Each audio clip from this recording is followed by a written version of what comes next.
فرمانے لگے رب انی دعوت قومی لیلا و نہارا فلم یزدہم دعائی الا فرارا، اے اللہ میں نے رات بھی دن بھی صبح بھی شام بھی گرمی بھی سردی بھی جب بھی میں نے ان کو پکارا ہے اور انہیں اپنے پاس بلایا ہے تو یہ مجھ سے دور ہی ہوئے ہیں، میرے قریب نہیں ہوئے۔ رب لا تذر علی الارض من الکافرین دیارا، اے اللہ اب اللہ پاک نے فرمایا کہ اے نوح، جنہوں نے ایمان لانا تھا لا چکے، جنہوں نے ایمان لانا تھا لا چکے، اب کوئی مزید ایمان نہیں لائے گا۔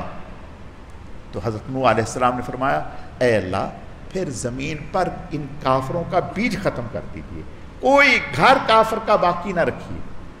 اللہ کی طرف سے حکم ملا وَأُوحِيَ إِلَىٰ نُوحٍ أَنَّهُ لَن يُؤْمِنَ مِن قَوْمِكَ إِلَّا مَن قَدْ آمَنَ فَلَا تَبْتَئِسْ بِمَا كَانَ وَاصْنَعِ الْفُلْكَ بِأَعْيُنِنَا، کہ اے نوح آپ ایک کام کرو، کشتی تیار کرو اور ہماری نگرانی میں، بِأَعْيُنِنَا ہماری نگرانی میں، ہماری سامنے اور ہماری وحی کی روشنی میں۔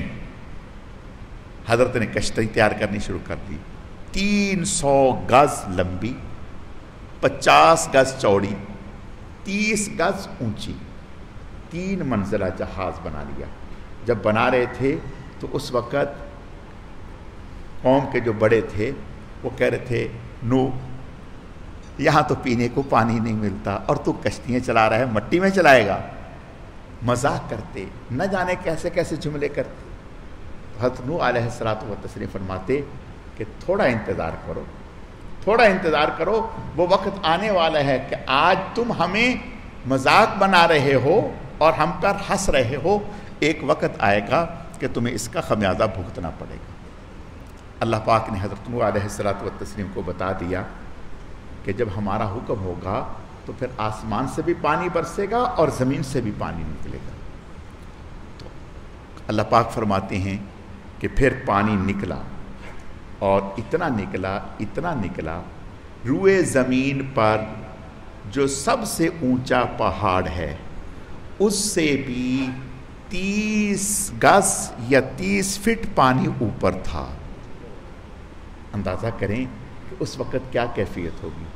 حضرت نوح علیہ السلام 10 رجب کو کشتی میں سوار ہوئے، 10 رجب کو کشتی میں سوار ہوئے اور 80 لوگوں کو حضرت نے سوار کیا، اور اپنے ساتھ وہ جانور جو انسانوں کی ضرورت کے کام آتے ہیں انہیں بھی اللہ پاک نے سوار کرنے کا حکم فرمایا کہ انہیں بھی سوار کریں۔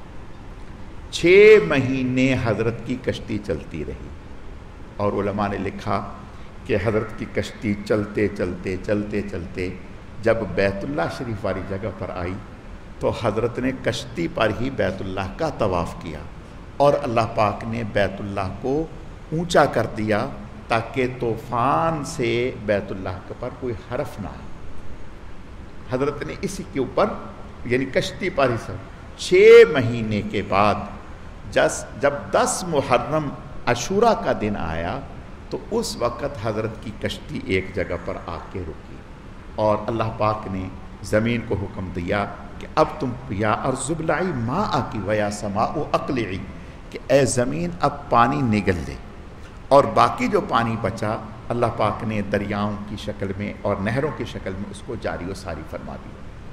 اور جب یہ طوفان آ رہا تھا تو حضرت نوح علیہ السلام نے اپنے صاحبزادے سے فرمایا ارکب معنا ولا تکن مع الکافرین، اے بیٹے آپ ہمارے ساتھ سوار ہو جائیں اور آج کفر سے باز آئیں اور اللہ تعالیٰ کے نبی کی مخالفت سے باز آئیں۔ تو اس نے کہا نہیں، سآوی الی جبل یعصمنی من الماء، میں تو پہاڑ پہ چڑھ جاؤں گا اور پہاڑ سے پناہ لے لوں گا، یعنی میں پہاڑ پہ چڑھ کر پانی سے بچ جاؤں گا۔